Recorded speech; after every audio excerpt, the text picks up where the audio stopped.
What is the smart money buying, selling, doing for 2025? It is that time once again. The 45 days have passed after the close of last quarter. 2025 is already 15% complete. How scary is that? But what that means is that the super investors, the Buffetts, the Ackmans, the Burrys, the Klarmans have all filed their 13F filings, which means we get to see the big moves these guys have been pulling leading into 2025. So in this video, we're going to be talking through the 5 biggest themes that I spotted from the 13F filings that I think you should know about. So let's do it. And starting with the first notable theme of this quarter's 13Fs, Michael Burry's moves in the Chinese tech stocks have once again been catching attention.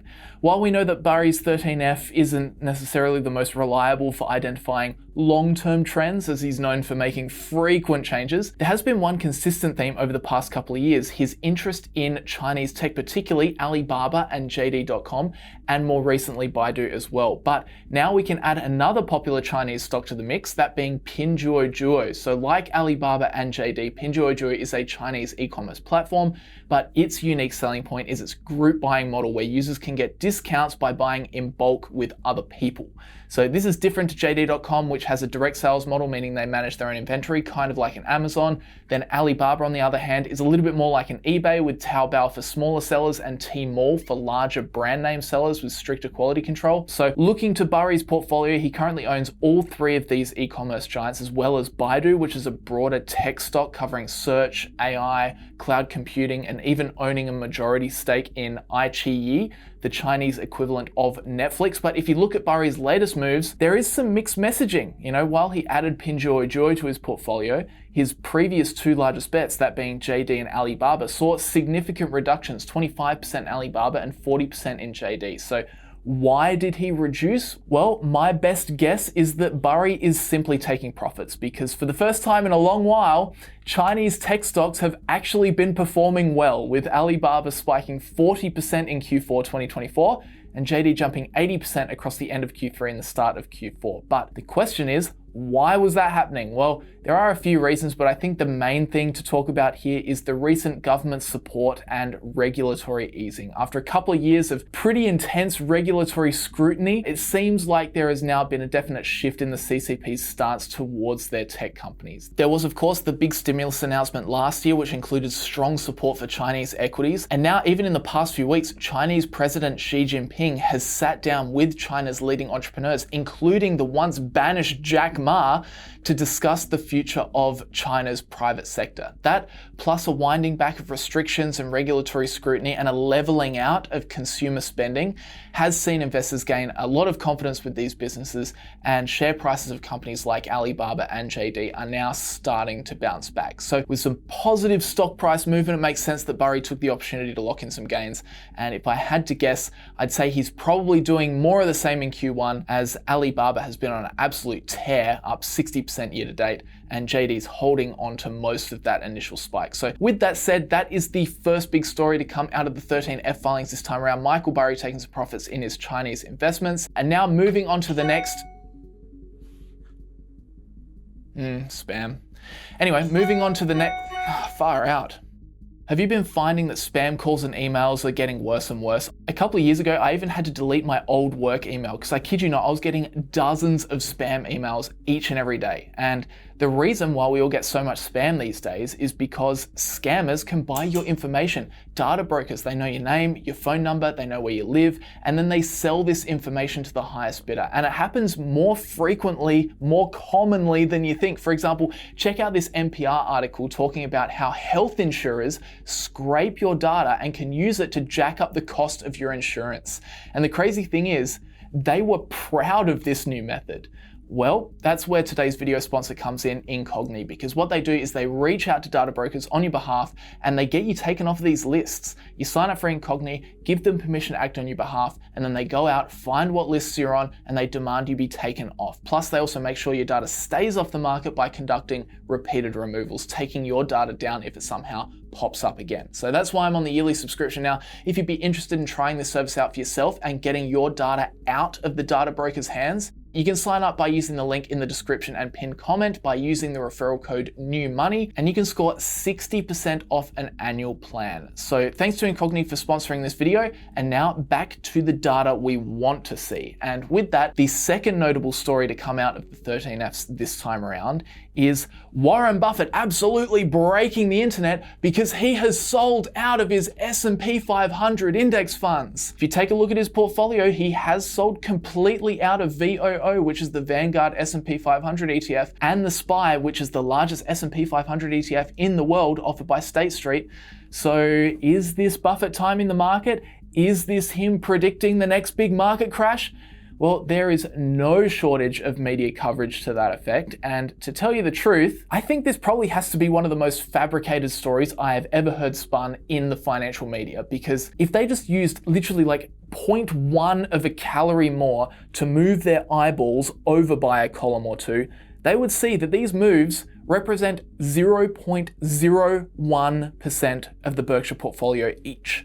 It's nothing. A more appropriate title for the media would have been Billionaire Buffett walks past quarter on the sidewalk, doesn't pick it up. And the dumbest thing about all of this was these moves probably weren't even Buffett himself. We've heard Buffett talk time and time again about only pursuing investments that will move the needle at Berkshire. He says that every year at some point. So I really struggle to believe Buffett, who's buying and selling in the tens of billions, decided to sell Berkshire's S&P ETFs worth 46 million. And that's the other thing we have to remember with the Berkshire portfolio. There are 3 investment managers. There's Buffett, and then there's Todd Combs, and then there's Ted Weschler, who each manage a smaller amount of the Berkshire pie than Buffett. So that's the second big takeaway from the 13Fs.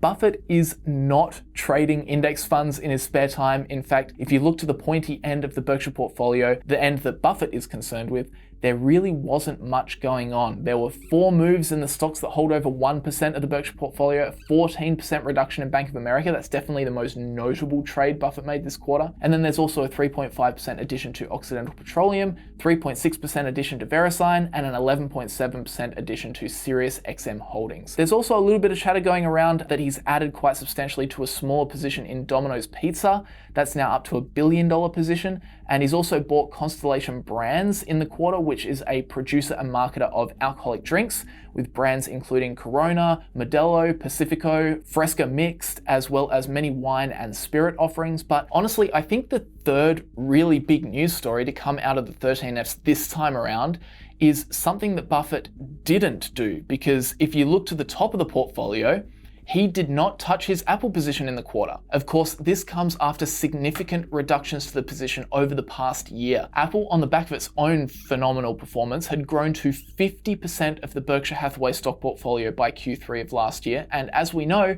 over the last 4 quarters, Buffett has significantly reduced that position, taking profits and rebalancing the portfolio. He now holds only 300 million Apple shares, down from 615 million, worth now around $75 billion, which now makes up 28% of the portfolio. But the news this quarter was that he has stopped selling that position down further. So overall, I do think that's the end of the story for now, unless something crazy happens. I could be wrong, but I think it's quite deliberate that he's ended things now holding exactly 300 million shares. So I imagine this will simply become a Coca-Cola style situation where he's made his investment and now he'll just hold the position for the ultra long term. Could be wrong, but that's definitely the vibe that I get. But with that said, let's now move on to the 4th big news story of the 13F filings, and that is that Howard Marks investment firm Oaktree Capital is pulling back in a great number of their investments. Over the past quarter, they've pulled back their portfolio from $5.31 billion to just $4.48 billion. And while there's not too much to comment on at the very top of his portfolio, once you start scrolling down, the theme is very obvious. Oaktree reduced in 26 of their 56 positions. They also sold out completely of 7 positions. And if you look closely, you'll also see a similar theme to what we discussed with Michael Burry's 13F earlier.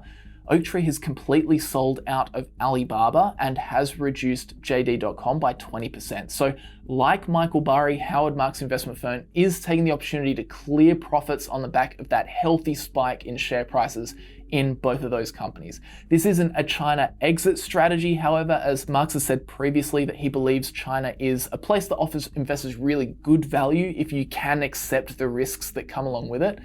And if you look through his portfolio beyond JD, he's also continuing to hold Pinduoduo, Yum China Holdings, H World Group, and he's adding substantially to the NetEase position as well. And if you're wondering what the heck those last three Chinese businesses do, Yum China Holdings is a leading Chinese restaurant company operating brands like KFC, Pizza Hut, and Taco Bell, and also more local names such as Little Sheep, East Dawning, and Coffee and Joy. And then H World Group operates a network of hotels offering both budget and premium offerings across names such as Hanting, Elan, Sleep, and Jinjiang. And then finally, NetEase is a diversified tech company, but is mainly known as the second largest video game developer behind Tencent, with other ventures in e-commerce, cloud computing. They have an email platform and are also in the digital content and media space with NetEase Cloud Music, NetEase News, NetEase Entertainment, and so on. So like Michael Burry, I think Oaktree's positions too reflect more of a diversified bet on China and Chinese tech, more so than any one company. We know these big Chinese companies hold an incredible competitive position in the country, not having to compete very much with Western companies, and with macroeconomic and geopolitical factors dragging all of these businesses down to cheap levels at points over the past few years, it doesn't surprise me to see these diversified bets on China with the hope of a long-term turnaround, which we might already be seeing the beginnings of. And with that said, that brings us to the last theme of the 13F filings this time round. And I wouldn't normally talk about this, but I feel like it's kind of necessary this time around. And the unfortunate fifth theme was that there really wasn't much going on. I mean, Li Lu did nothing, Guy Spear did nothing, Monish Pabrai just kept messing around with his coal investments, nothing new. Bill Gates did basically nothing. Chuck Aker was just casually trimming his positions. Even Warren Buffett, as we discussed before, really did nothing at the top end of the Berkshire portfolio. And this is kind of reflective of the market at the moment. You know, it's a hot market. The Schiller PE is around 38. All of the wide moat notable US companies are trading at very high earnings multiples. The S&P 500 keeps setting new all-time highs. It's just a time where we're not going to be finding a lot of opportunities in the market. And that's why you don't see much activity out of these super investors at the current time. These are ultra rational, super smart value investors of the world. You know, they're not the ones that you find speculating on Trump coin or Nvidia call option, anything like that. The reason they've become the world's best investors is because they're very strict in following their method, and their method is to be greedy when others are fearful, and more relevant for right now, fearful when others are greedy. I mean, the main message out of Warren Buffett's mouth over the past few years has been how difficult it is to find opportunities in the market, and how that's leading the cash pile at Berkshire Hathaway to swell to record levels. Even just recently, Berkshire released their quarterly earnings, which showed that once again, their cash pile hit an all-time high of $334 billion. Buffett said in his recent annual letter that despite what some commentators currently view as an extraordinary cash position at Berkshire, the great majority of your money remains in equities, and that preference won't change. It's quite simply the fact that right now, Buffett hasn't got any worthwhile opportunities to deploy that cash into. So I know it's a little bit of a boring way to end the video, but probably the main theme of the 13F filings this time around was that nobody really found any crazy opportunities. But still, I appreciate you guys watching through. I'm sorry I couldn't bring you more interesting news this time around. Hopefully we'll get some more action in the Q1 13F filings. It'll be interesting to see if any of the super investors maybe bought into the Nvidia flash crash, the 20% dip on the back of the DeepSeek news, who knows? And then one last thing, guys, as well, if you're interested in learning the full value investing approach, including, finding moats, reading balance sheets, going through valuation methods, etc., please check out Introduction to Stock Analysis over on New Money Education. The link's in the description, and that is the #1 way you can financially support the free content here on our channel as well, if you would be interested in doing so. But with that said, thanks again to Incogni for sponsoring this video. More details on that are in the pinned comment. Please like the video if you enjoyed it, and subscribe if you watch my videos all the time, and you've made it to the end of the video and you're not subscribed. Click the button, please do it. It helps us out a lot. I appreciate it. And with that said, guys, I'll see you all in the next video.